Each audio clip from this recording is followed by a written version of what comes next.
John, the latest trade figures show that China is becoming a very strong market for New Zealand, both for imports and exports. What's happening there?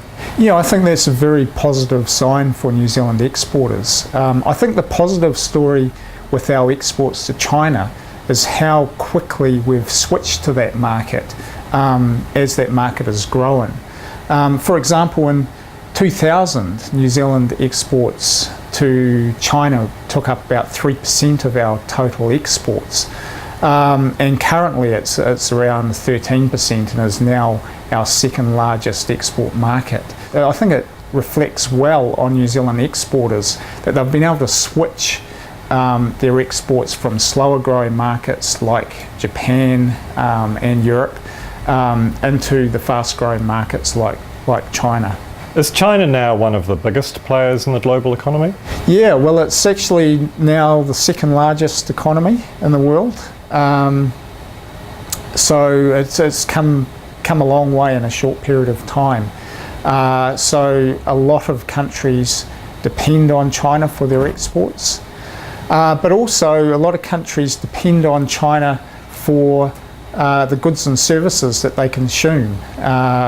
Electronic goods, clothing, the bicycles that we ride, a lot of that comes from China, and they're a manufacturing powerhouse, so they're a very critical part of the world economy now.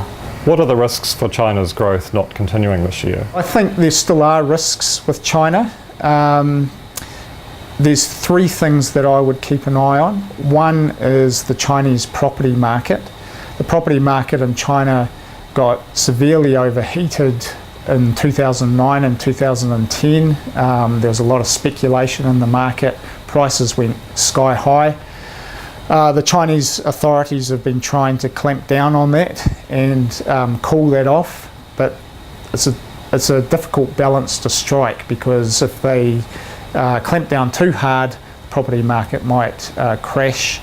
And then that would flow on to the rest of the economy. So we've got to keep a close eye on that. Inflation is the other factor that we need to keep an eye on. Food prices had been going pretty quickly in China.